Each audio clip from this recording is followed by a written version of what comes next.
Okay lang ba, Faith? Bitawan ko na. Ayan, bitawan mo na. Hoy, Okay lang. Sige, Okay lang. sige. Busy ka ba later, Faith? Hindi naman, Hindi naman. bakit? Samahan mo ako sa psychiatrist ko. Magdala daw ako ng kinababaliwan ko eh.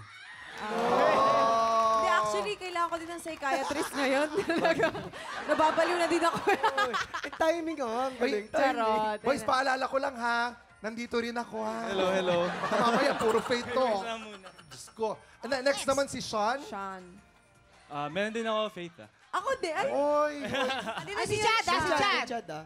Kay Chad. Hindi, ano bang kay Faith? Kay Faith pa. Faith, jeepney driver ka ba? Bakit? Para, kasi ako sa'yo. Okay, next up is Migs.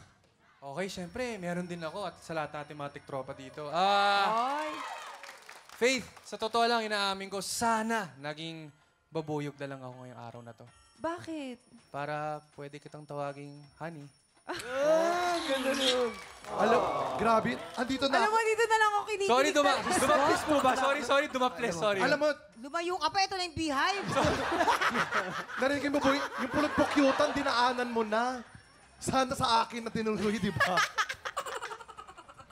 Okay, siyempre. Si Josh! Uy, si Josh pa! Si Josh naman, Josh. Save the best for last though. Kaya mo yan. This is for you, Faith. That's fine. So, alis na naman ako dito. Peanut ka ba? Peanut? Bakit? Kasi peanut tibok mo ang puso ko.